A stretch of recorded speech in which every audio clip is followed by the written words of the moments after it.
I am super happy to be with you tonight on this Sunday night, celebrating and worshiping together. And there was this minute during our prayer time before, and we always do pray at 5 o'clock. So if you ever have free time or you're over this way and you want to join in on prayer from 5 to 5:30, we would love to have you anytime.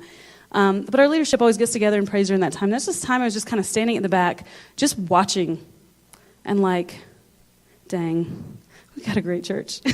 We have some good people. There's some good stuff happening. It's been a decade, you know what I'm saying? And it is really, really good to see fruit and love and things multiplying without us having to do it. It's just amazing. So grateful for you guys.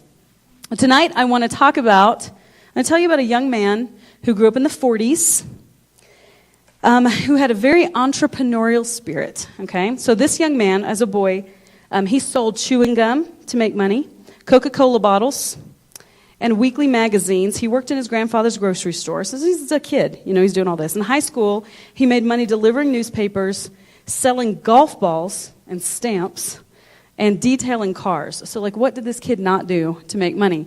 He created all these little businesses just to experiment and fail and try stuff. He was an investor. On his first tax return, which was 1944, he was 14 years old. On his first tax return, he claimed a $35 deduction for the use of his bicycle and watch on his paper route. Okay, this would be Eric, when he was 14 years old. As a sophomore, he and his friends spent $25 to purchase a used pinball machine. So he spent $25, bought a used pinball machine, and put it in a barber shop so that when people were waiting to get their hair cut, they'd stick money in it and get their hair cut, okay? Later that same year, he sold it to someone for $1,200. So he bought something at $25. A few months later, sold it for $1,200. Remember, this is in the 50s. Money was not the way it is now, okay? That is an 869% return on his investment just in a few months. Okay, this guy obviously knows how to invest, right? With the $1,200 he made off of that business, when he was 15, he bought a 40-acre tenant farm. Now again, remember, money is different then. It went a lot further. So he was investing in this farm. He was building profit off of it. By the time he graduated from college, he had accumulated $9,800 in savings, which sounds minuscule, except that in today's money, that would be $99,000. This college kid, when he graduated college, had $99,000 in savings because of how he invested. Okay, let that sink in for a second. So I could go on, but we know him today as Warren Buffett. He is one of the wealthiest people in the world. He has been for quite a while. He is one of the most successful investors. People call him one of the most successful investors anywhere of all time.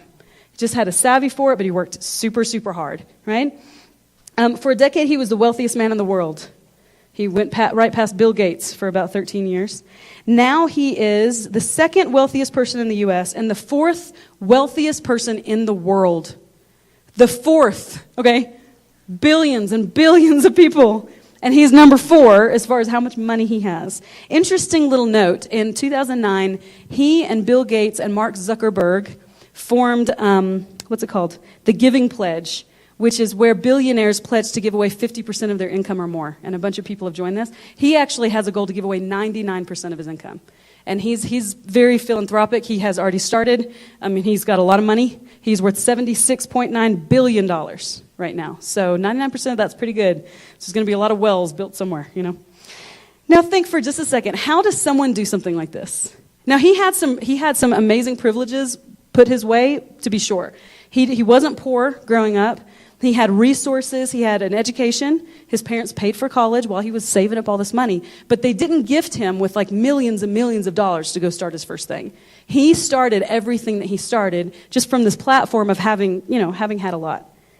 He learned how to invest. Now think about it for just a second. When he was a boy selling stuff door to door, nobody told him to, wasn't his job, didn't have to. Because again, he wasn't poor. It's not like he had to make the money. He just liked to do stuff like that. Other boys were playing. Other people were, I guess in today, we would be watching TV or playing video games, right? There were things that he gave up to be able to do this. In college, when he was scraping up every penny that he was making and setting it aside, other people were spending their money. And he didn't, right? There was a cost to this whole thing. It's not like I'm going to talk about tonight somebody just dropping a bunch of stuff in your lap. Like, to get to where he has gotten for $76.9 billion. I mean, just the 0.9, you know what I'm saying? I mean, think about that for a second. $76.9 billion, it took a lot of work and a lot of sacrifice. It seemed like it was a whole lot of fun for him for all these years, but still. His investing one-on-one, his definition of investing is this. It's the process of laying out money now to receive more money in the future. That's it, right? You do have to lay out some money now, though. You do have to give something up and put something down and watch it go away for a while and die to you because it's not yours for that time in order for it to come back and actually even be increased, in order to do that. Well, tonight we're going to talk about investing, but not just money, because financial capital is one capital that we're given and can invest, and we'll talk about the capitals in a bit. But everything. Really taking our lives, taking stock of our lives and what we have and what we do with what we have. So we're going to look at Matthew 25 because Jesus tells this story. We call them parables. They're stories that reflect life, sort of. And it's sandwiched between these other two parables. The one just before it is about the bridegroom coming and the brides being ready when he shows up, basically. And the one right after it is about sheep and goats. People who serve God and people who don't, living together, being together, and then at one point, the shepherd comes and separates them out. So this is really what we call eschatological language. That means it's about the end times. It's about the day that we're going to stand before God, and he's going to say, hey, I gave you my stuff for a while. I kind of want it back, and I want to see what you did with it. That's the point of following Jesus and actually having to be a steward of his kingdom. We talk about covenant, is all about relationship, and kingdom is all about stewardship. And when we're stewards, none of it belongs to us, right? The king doesn't go away. In Lord of the Rings, the king didn't go away and say, it's all yours now.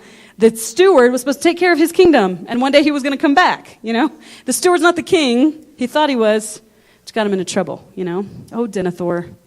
Poor Denethor did not understand what it was to be a steward. And honestly, we don't either sometimes. We think it's our stuff. We think it's our children and our time and our money and our gifts, and it's not. It all belongs to him, and he's handed it to us for a while, and he will ask for it back. And that's where we find this story, when he's talking about that in Matthew 25. So I'm going to read through the passage, and then we'll kind of dig back into it. Jesus says, again, it will be like a man going on a journey who called his servants and entrusted his wealth to them. To one he gave 5 bags of gold, to another 2 bags, and to another 1 bag, each according to his ability. Then he went on his journey. The man who had received 5 bags of gold went at once and put his money to work and gained 5 bags more. So also the one with 2 bags of gold gained 2 more. But the man who had received 1 bag went off, dug a hole in the ground, and hid his master's money. After a long time, the master of those servants returned and settled accounts with them. Remember what I just said about settling accounts? The man who had received 5 bags of gold brought the other 5. Master, he said, you entrusted me with 5 bags of gold. See, I have gained 5 more. His master replied, well done, good and faithful servant. You have been faithful with a few things. I will put you in charge of many things. Come and share your master's happiness. The man with 2 bags of gold also came. Master, he said, you entrusted me with 2 bags of gold. See, I've gained 2 more. His master replied, well done, good and faithful servant. You've been faithful with a few things. I will put you in charge of many things. Come and share your master's happiness. Then the man who had received 1 bag of gold came. Master, he said, I knew that you are a hard man, harvesting where you've not sown, and gathering where you've not scattered seed. So I was afraid, and went out and hid your gold in the ground. See, here is what belongs to you. His master replied, you wicked, lazy servant. So you knew that I harvest where I have not sown, and gather where I have not scattered seed? Well, then you should have put my money on deposit with the bankers, so that when I returned, I would have received it back with interest. So take the bag of gold from him and give it to the one who has 10 bags. For whoever has will be given more, and they will have an abundance. Whoever does not have, even what they have will be taken from them. And throw that worthless servant outside into the darkness, where there will be weeping and gnashing of teeth. Whew! All right, let's dig into this a little bit, because at first glance, it looks a little brutal, okay, on this third servant, but some things that the earliest audience would have heard and known in this story that we don't, unless we dig into it and kind of see what it says. So we're going to look at a few things that we can learn from this story. The first thing that we can learn from this story is that the master entrusts us with his resources according to our abilities and character. Now, sometimes we think that it's completely arbitrary how he doled out this money. But it's not. They weren't just born right then. You know what I'm saying? Like sometimes we're like, God gave me this many gifts. Okay, I won't compare it. No. They've already proven themselves for quite some time. They were already servants. In fact, most commentators guess slaves because of just the utter control that the master had over them. Because not everybody was a slave. You know, some people were servants and some people were hired hands. And these people the master had a lot of control over. So he knew what kind of work they could do. They're not complete strangers to him. He already knows their abilities and he knows their character. In this one verse, it says, again, it will be at the very beginning, like a man going on a journey who called his servants and entrusted his wealth to them. To one he gave 5 bags, to another 2 bags, and to another 1 bag, each according to his ability. So he already knows what they're capable of before he entrusts them with this. Now, let me just explain to you how much money this was. Because when I think of a bag of gold, I'm thinking Robin Hood, Prince of Thieves. You know what I'm saying? Like, there's a bag of gold laying everywhere or something, it's some sort of coin. You know, it doesn't seem like a ton of money. So let me just explain to you. Now, there's no way to really see a complete, perfect parallel with present-day money. But let me tell you this. The original word for this is the word talent. And the word talent in that day was just a unit of weight measurement. That's all. A talent was a certain amount of weight. Okay? Now that's where we get the word when we talk about someone's talents, like skills and abilities. It comes from that there was a measurement of this. So a talent was equal to about 6,000 denarii. 6,000. One day's wage, pretty much, for the average person was 1 denarius. So 1 talent was equal to 6,000 days of work. That's about 20 years. Okay, so this master just entrusted the loser, okay, the one that had the least, with about, now let's look at what 20 years of wages would be today. I looked it up, and this might sound like a lot of money to some people, but the mean income for the United States is $50,000. Now again, you're looking at Warren Buffett, and you're looking at people who don't make much, right? So that's the average, $50,000. $50,000 for 20 years is $1 million, folks. That's a lot of stinking money. Now, again, don't parallel it exactly, but basically, from what I can see, the one that he gave the least to had $1 million to play with for quite some time. Because remember, when someone in that day goes on a journey, it's not like they drive down to DIA and jump on an airplane. You know what I'm saying? Like, it's a long trip.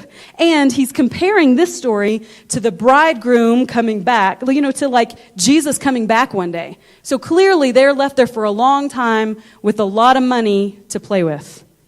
It's not as though when I think of a bag of gold, I think, oh man, if I've got 20 coins, what if I mess up with one? You know, I kind of feel bad for the servant, like, yeah, sure, play it safe, man. You all I got is a bag of coins. No. It's $1 million. So even if he totally loses $100,000 on some investment, he's still got 900 to make it up, you know, and a lot of time to do it in. So you got to understand the master has given them everything they need. And guess what? He's also given them his money, not theirs. They weren't expected to use their money to do this. He gifted them with this and said, I'm going to ask for it back. And it can't have been much for him because at the end he says, you've been faithful with little. Does $5 million doesn't sound like a little to me. But I guess if you have $76.9 billion, it might. I don't know. This master was apparently extremely wealthy. There have been some commentators who say about this parable, oh, you know, if they lost it, the master would be in trouble. No, master's not in trouble. He doesn't even need that money. I probably didn't even notice $10 million at the end if he was wealthy enough. This is not for his benefit. This is for him to test their abilities and their character. This is for him to entrust something to him that he has plenty of. He's not hurting for it. He's not like, oh, please, please, please do the right thing. He's saying, I'm going to give you an opportunity here. I'm going to give you these things and see what you do with it. So we need to see that when he hands us things like talents and things like gifts and things like money and things like people and things like coworkers that we love and things like an awesome new job and all the things that he hands to us, he's entrusting us with something he is going to ask for back. Yeah, we'll get to that in a second. If he had just wanted to give it if he'd want to keep it safe, he would have given it to the bankers because we know that there were bankers, you know. Because at the end he says, hey, you could have at least made some interest on it if you just handed it off to the bank. That was not his point. His point was not to keep his money safe. His point was to see what those people would do and how they would trust him in it. The second thing that we see about this parable and about investing is that how we invest shows what we believe about the master. And it's kind of weird. I don't know if you've ever read this parable and you're like, why does the third guy, what is his deal? You know what I'm saying? Like, he just rips into this master.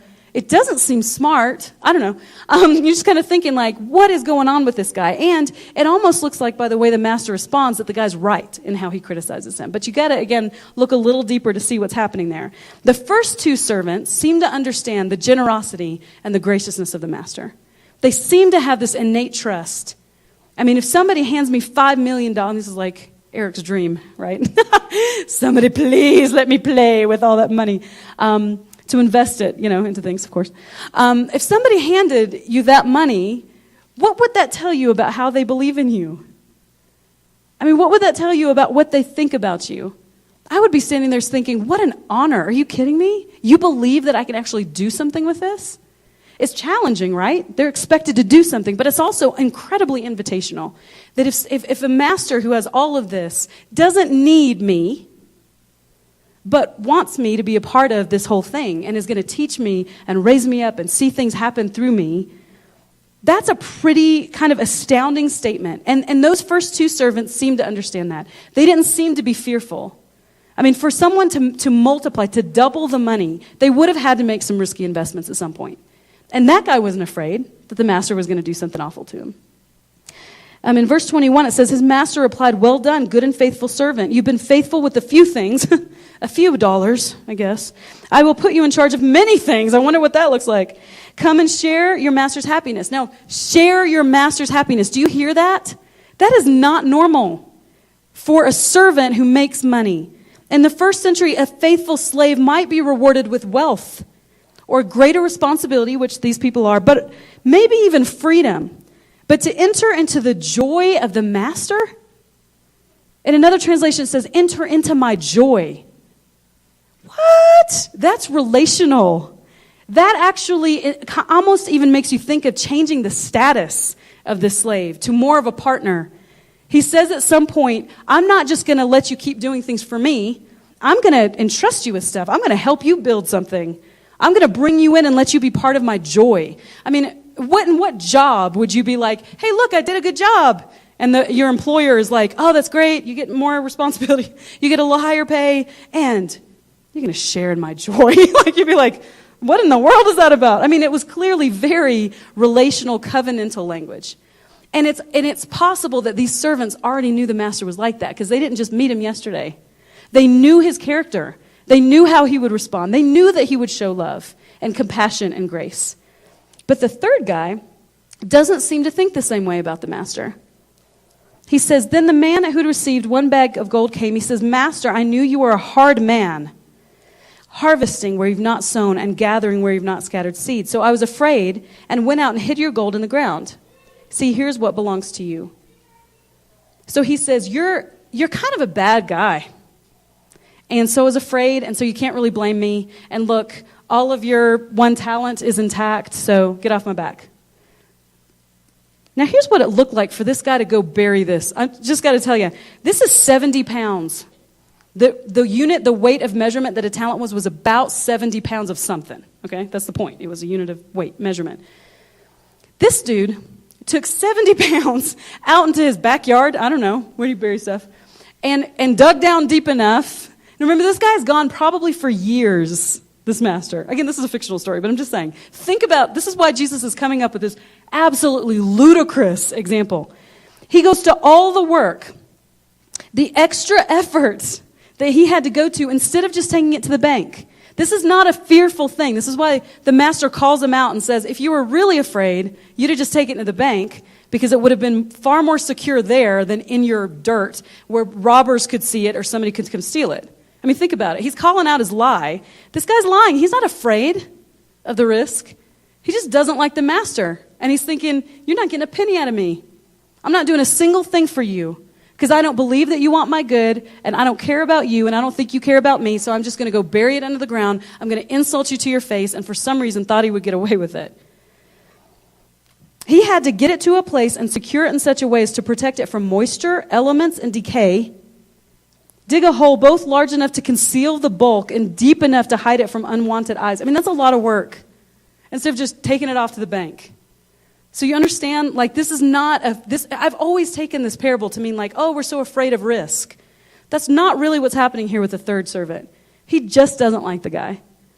And he says, I feel like you are a hard person and you exploit people for your own gain, which is clearly not true.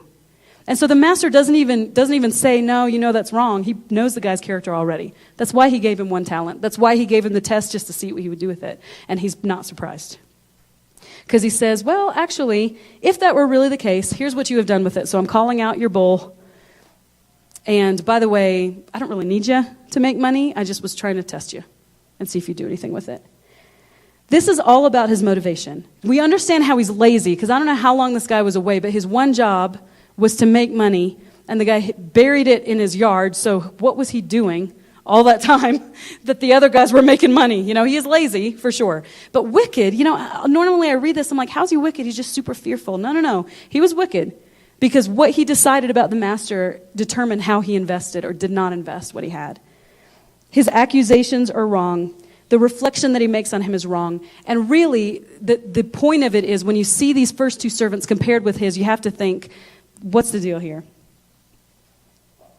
To recap that point, the 2 servants entered into the joy of the master not based on their efforts. It's really not about the money.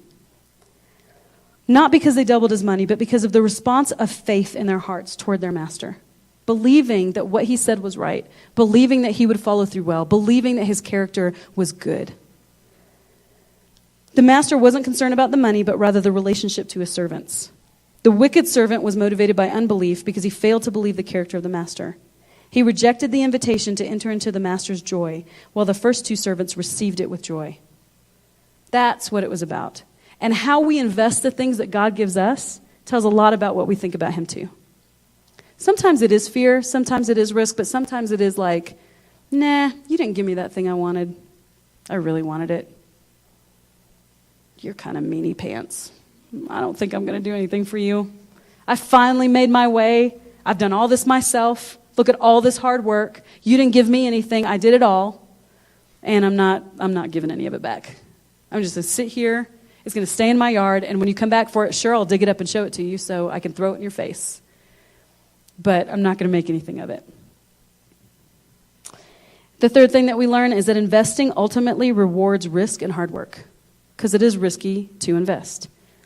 We don't have here the story of somebody who, goes and keeps something secure. That's not really what the story is supposed to be about. The story is supposed to be about making more, which means you have to watch it go away, lean into the risk of it, lean into the death of it, and say, oh no, what did I just do? What did we just do? What did we just do? We just put that money somewhere we may never see it again.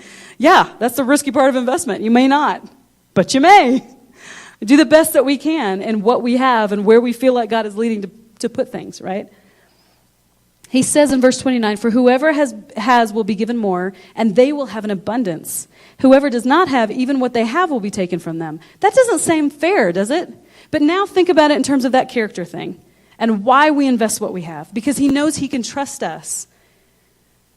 There have been times when it feels like if there's something that I want for myself, oddly, and in a crazy fashion, God knows that. You know what I'm saying? Crazy, God knows. I can hide it from everyone else, but I cannot hide it from him. So if there's something that I want just for myself, and my own greed, or my own need, or my own insecurity, or my own need to feel important in front of people, whatever, has taken over, God knows that. And it does not matter how much I cry and plead and pitch a fit like my 4-year-old little guy. If he knows what I'm going to do with that resource, and it's not about him, he is not going to give it, if he loves me. There have been opportunities and all sorts of things earlier in my life. For us, it's not really money and stuff. It's more like influence, It's more like the ability to be able to be in people's lives and do things and speak into things. And there have been so many times after the fact I've looked back and I've been like, oh, thank you, God. Thank you. You did not put me there when it would have been for me.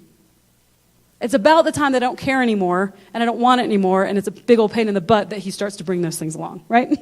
Because it's not about me anymore, I don't really care. If this is going to invest in something then that's going to go further, fine. But if I need something from it, he's not going to give it.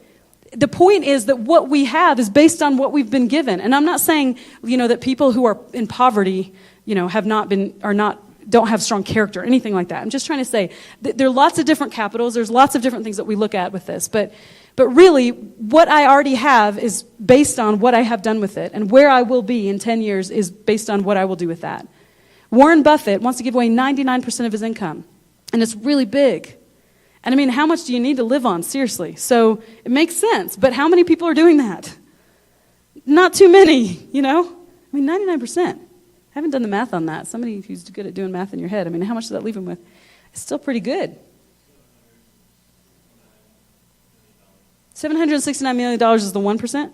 Whoa. Well, he can live on that. I don't know. I could probably live on $760 million. So he's good, He's still giving away a ton. But see, really, if he thought about it the way we would, he'd say, but I worked for that. I did all that. That's my hard work and my blood and my sweat and my tears. Why would I give that away? Because you don't need it. And because as you keep giving it away, God replaces it with more. Because he knows what we're going to do with it is be a conduit. We're not going to hold it to ourselves. All the resources that he gives, if we continue to give it out and invest it. To the one who had faith, more relationship and resources would be given. To the one who had no faith, even that would be taken away. The point is not just that he gives us stuff to make us happy. The point is that he gives us stuff so that we will go give it out, so that we will invest what we have into other people, so that this whole thing will keep flowing and flowing outward, so there will be multiple generations of people who are receiving from other ordinary people. That's the whole point of the kingdom of God. Not that like a bunch of people, come to the Lord in some big crusade or like big shot celebrity, awesome hipster dude with a deep V-neck, and like a scarf and the whole, you know what I mean? I mean, I'm telling you, I'm in environments all the time where people still believe that is what's going to change the world. If you just get someone talented enough, if you just get someone awesome enough, if you just get some rock star who has all these unconscious competencies that they never teach anybody else so they can keep being the rock star. If you keep doing all those things, then somehow the world will be different. The world will only be different when ordinary disciples say, I've been given this, and I'm going to take what's in my hand, and I will go seed it into the ground right there, in that place, and that person, and that thing, and it will bear a harvest over here that really probably won't come back and help me.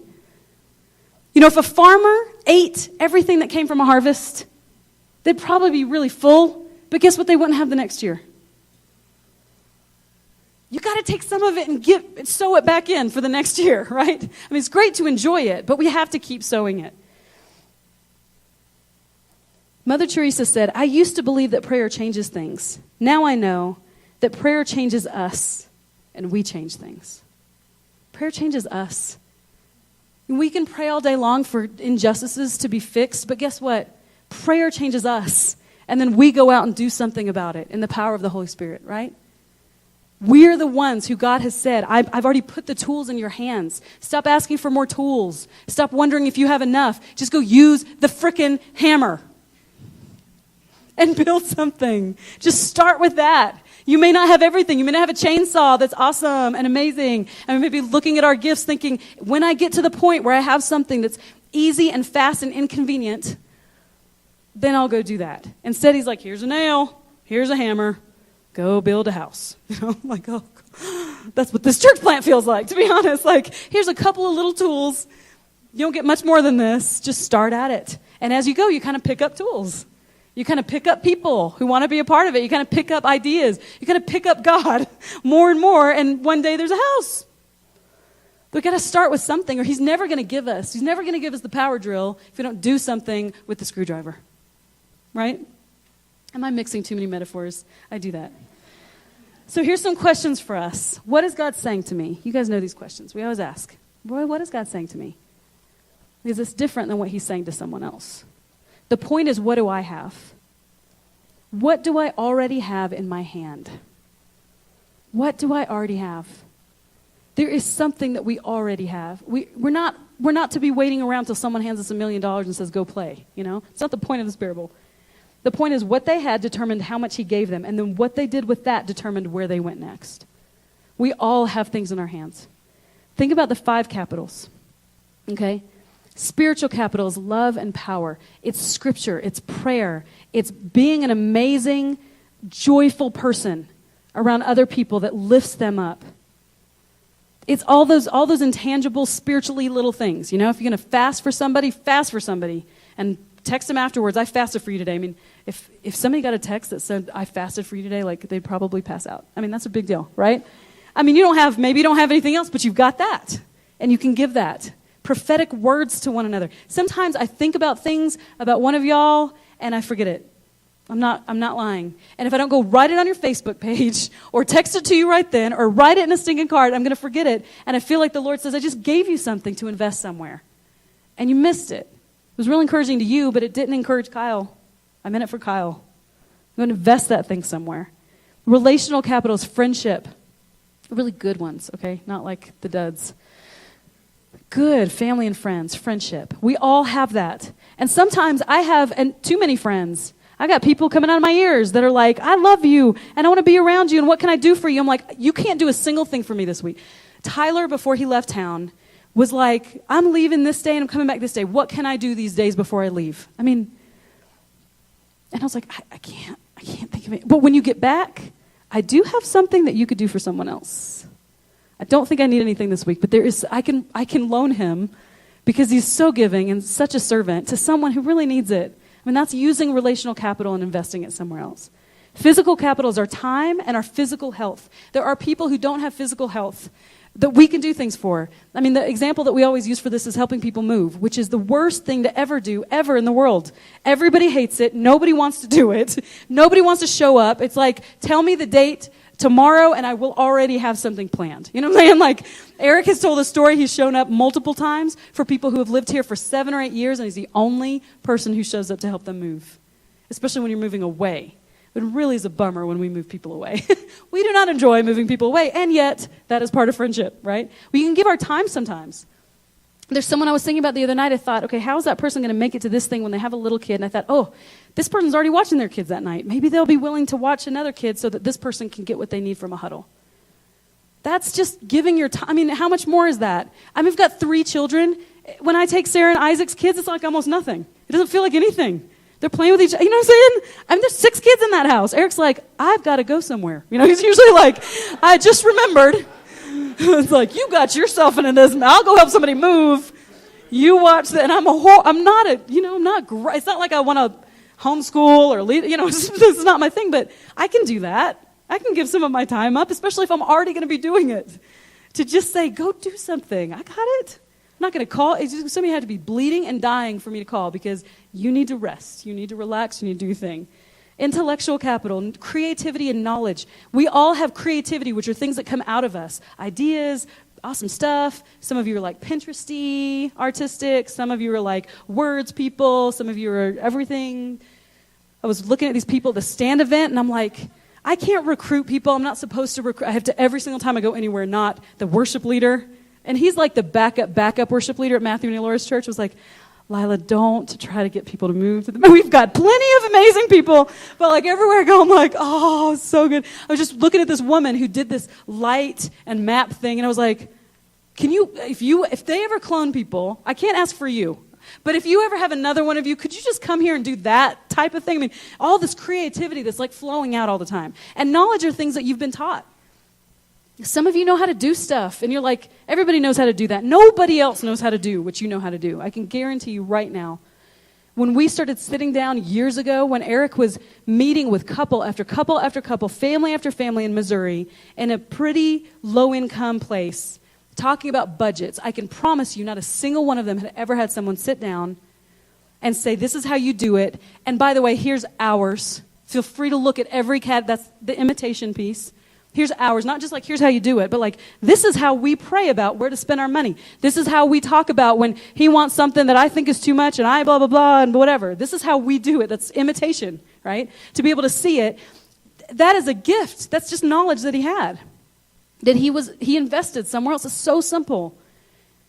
You know, if you know how to do stuff around places, I mean, you know, we don't know how to do stuff. So we're like, Isaac, please come fix this thing. The kids still laugh. You know, you guys, I don't know, some of you guys will remember Michael Bent, who was an intern 2 years ago. He was an engineer tech. Is that what it is? Yeah. He built the triple bunk bed that's in our kids' room that will never leave that room because, whoever visits, whoever stays, whoever's there in 20 years will sleep in that bunk bed because we're never moving that thing out. And every once in a while, Aspen will be like, oh, the light's out. We should call Michael Bent. And Eric's like, I can change the light bulb, daughter. Give me a break. But it's like some people are gifted at those things and some people aren't, and children out of the mouths of babes. So there's intellectual capital that you have and financial capital, money. We put it at the bottom because even though we think it's the most important, God doesn't. Because he's got a lot of that and it's easy. It's a whole lot harder to give our time and our effort and our friendship and our spiritual capital than it is those. And as we're looking at what we want to build, we're looking at it in that direction. But it's still important.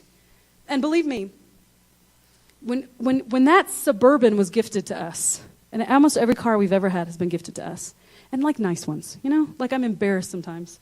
Sometimes I'm embarrassed to drive around the Jeep Wrangler, the only brand new car we've ever had, drive it around town because I'm like, we did not pay for this. I'm just kind of feeling like, I feel like we're like these uppity people that have all these nice things because people keep giving us stuff like that.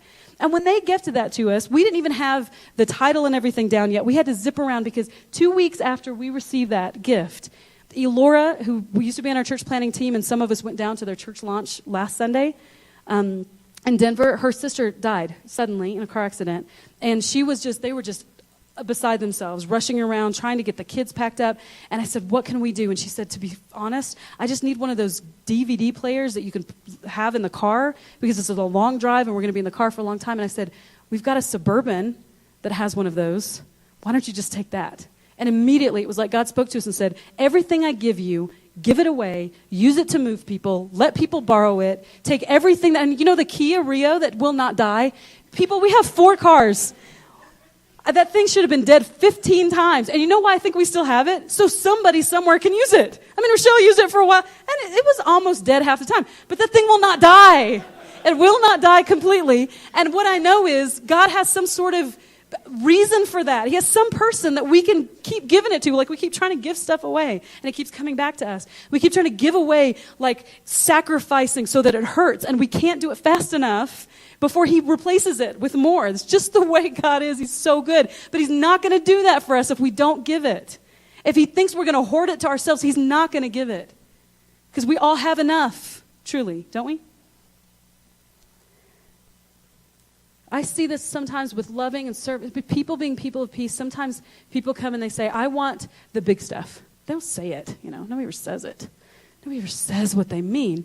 But what they say is, for example, I want 2.5 hours of your time every week at a coffee shop. And I'm like, nah, that's not sustainable. But if you want to come over on Wednesday night while Eric's at Huddle, and I'm like having dinner with the kids and hanging out, that I can do. And when people can't do that or won't do that, they're not really person of peace. They're not really coming. You know what I'm saying?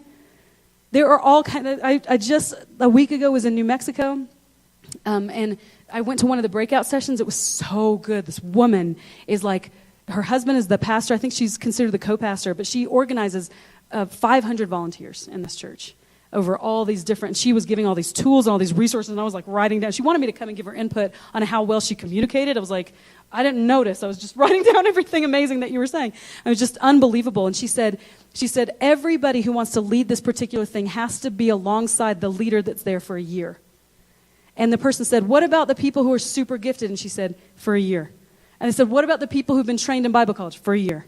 What about the people who've already done this and have done it bigger and better than what they're doing in the church? She said, for a year. We have to use what we already have for a while and serve before we can expect any of those big things to drop in our laps. Sometimes they're just not going to come. God himself is not offering them to us yet until we can be faithful with something small. Here's another question. Is anything I believe about God's character keeping me from investing what he's given me? Is there anything in me that says there's something about him that's I believe, and maybe you know in your head that it's not true, but that doesn't matter until we root it out and replace it with truth and move on to trust. And then the last question I'm asking you tonight is, who am I investing in? Who are my disciples? I know that makes us weirded out, okay? So let me just take away some of the weirdness of that. Paul said, I have disciples. He said, follow me like I follow Christ. Every disciple is to be a sheep from the front and a shepherd from the back, okay? That means we all follow and we all lead. And sometimes when we think about discipleship, it's so ambiguous. It's so obscure. It's like, yeah, I think I kind of am making a difference in my workplace. No. Who is following you? Who are you investing in? Who are you praying for every day and encouraging your brains out and saying, come along with me when I do this, even though it's not going to be impressive and I don't really have amazing competencies to show you in it. This is what I do with my time. This is what I do with my life. Come along and watch me as I go. There are people who want to do that with you. There are people who are like, if somebody would just let me see what it looks like to argue and to resolve something, if somebody would just let me be a part of their life, I could learn some stuff. It's super inconvenient. It's really a pain sometimes, especially when we're not equipped. There's a story I told the whole weekend because I was supposed to teach this workshop on access to life, allowing people to have access to your life. When Eric and I had been married for about 2 months, so we were 22 years old, super young, super fresh and everything. We were youth pastors already. We were crazy. And it was a half hour outside of town, so sometimes we just grab people and they'd come with us. And there's this young woman who was in the car with us. She was 16 years old. And we started to get in an argument. We were in the car, captive audience, okay? And I thought immediately, what you always think, set it aside, we'll talk about this later. And the Lord said, nope, you're going to do this right here, right now, and she's going to watch. I don't care how uncomfortable you feel. I don't care how much you think this isn't okay. She needs to see somebody do this. And I was like, ugh. Anyway, we did. We argued for about 5 minutes. It was strong, we didn't hold back, but we weren't like shouting or cursing or anything, We argued. We disagreed strongly. We resolved it. We moved on. We get to the church, blah, blah, blah. I'm still in a relationship with this young woman. This is 16 years later, people. And about a year ago, we were talking. She still considers me a mentor and a person in her life, even though she lives in another state. And she said, you probably don't remember this. She said, there's no way you'd remember this. This is like forever ago, right after you and Eric were married, right after I got saved. I was in the car with you guys, and we were driving out to Bolivar, and you got in an argument. And she said, I remember feeling like I was going to melt into the seat because it was so uncomfortable. I was like, yeah, me too. And she said, because I knew what was coming. Shouting, screaming, cursing, throwing things, being as cruel as possible, cutting each other, probably no resolution, eventually probably divorce. I mean, like this is all, not consciously, but this is what's in her head. The reaction that's coming out of her is because that had been her story. That had been the only thing she'd ever seen. And she said, I remember as you guys sat there and it kind of kept going on, I kind of sat up a little, I got a little more comfortable, and I thought, whoa, that was it. And she said, you probably don't remember that, but that was so formative for me. It's the first time in my whole life I'd ever seen anybody do that. Just get in an argument and resolve it. And I thought, oh, thank God, because I thought I really screwed you up, or I thought I was doing the exact wrong thing, because everybody says you're supposed to be so perfect all the time, and nobody's ever supposed to see the dirt in your house, and nobody's ever supposed to see when you're really annoyed that your husband didn't tell you that someone was coming over at 10:15 at night, and you're in your pajamas, and you're not supposed to show any of that. Like, everybody's supposed to think it's always... And you know what it showed me? People just really want to be near us. And they just want to see a real life. And the thing that we say here is, we don't need any perfect examples. We've already got that. We've got Jesus. We need living examples. And so tonight, you need to ask the Lord, where am I supposed to invest? No more excuses with that stuff. No more, I don't have enough to give. No more like, if I am... good enough, better enough. Once I get into this, once I start doing this, once I spend this amount of time with this person, I will be good enough to start leading people. You already are. If you are a disciple, you are to be a disciple maker. I will help you do that. But wherever you are, God's put you there for a reason. He's gifted you with those people, but not just for us to consume, for us to invest in and send back out for generation after generation of disciples. That's the only way the world's ever going to change. So Lord, we're just offering you tonight our hearts, our resources, our capitals. I don't really think we're supposed to do like a really extended time tonight, so I'm just going to ask you to kind of stay for a few more minutes and just put on whatever that first song was that's on that playlist. I just want us to have a few minutes to just ask the Lord, is there something that you've given me that I'm not doing anything with? You're just going to listen to him, and then here's what you have to do. You have to go tell somebody, because somebody else has to hold you accountable. Because otherwise we have a notebook full of amazing things that God tells us that we never do anything about. We have to do something about it. We're never going to change. We're never going to change the world if we don't do those tiny, teeny little things that he says for us to do. Just go ahead and bow your head, close your eyes. And I do want to ask, as we're kind of moving into this space, nobody is looking around but me. I'm the only person with my eyes open. I just want to ask, if there's anybody here, you say, I don't know. I don't think I have anything because I don't think I have a relationship with that master. And I don't think I know what to do. But you want to. You want to embark on a journey that's crazy and wild and you're completely inadequate for, but there's a God there, there's a master there who invites you into his joy. I just want to ask, if you want to do that tonight, you want to take a step and receive Christ, would you just lift up your eyes and make eye contact with me so that I can see who you are and we can come around you as a family?